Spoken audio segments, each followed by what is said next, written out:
Tandaan po natin bago magpasko, marami na po ang nagkaroon ng warrant of arrest. Marami na na-issue ng warrant of arrest.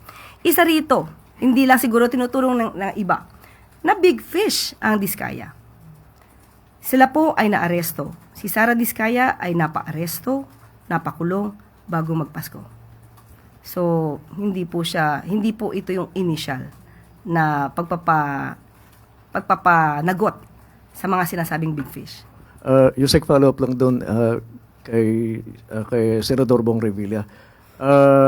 Anong naging reaksyon ng Pangulo? Nalungkot ba siya lalo't alam natin na magkaalyado sila and kasama pa siya sa ticket nung huling senatorial election. Anong naging pakiramdam dito ng Pangulo? Una pa lang po nabanggit ang pangalang Senator Bong Revilla, doon pa lang po nag-react na po ang Pangulo at syempre nagulat po siya dahil kaalyado pa niya po. Pero sabi nga niya po, makailang ulit sabihin niya, kahit nga po kaalyado, kung kailangan imbestigahan, dapat imbestigahan. One more question on my part, Yusek. Tungkol doon sa bribery attempts kay Ombudsman Crispin and SILG John Vic Remulla, worth 1 billion pesos each. Ang sabi nila na iparating na nila ito kay Pangulo. At meron bang reaction dito ang Pangulo at meron bang ibinigay na specific orders doon sa kay Ombudsman at saka kay SILG? Ang pakiramdam po ng Pangulo, hindi po siya natuwa. Ang reaksyon niya dito, nung binanggit po ito, ay hindi po siya natuwa.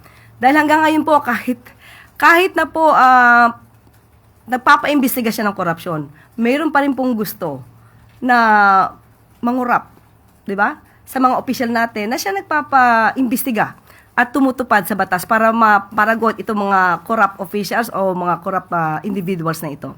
Hindi po natuwa ang Pangulo, but wala siyang particular na inuutos dahil alam naman po niya na si Sec. John Vic at pati po si Ombudsman Remulla ay maaasahan po para sa katotohanan at dedicated po sila sa kanilang trabaho. Salamat po, Yusek. Tanong mula kay Samuel Medinilla.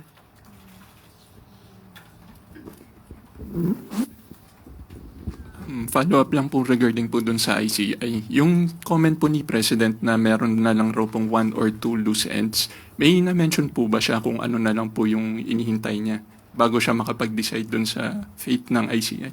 Wala pong particular na nabanggit ang Pangulo at hihintay niya rin pa rin po ang records at ang report ng ICI. So doon lang po malamang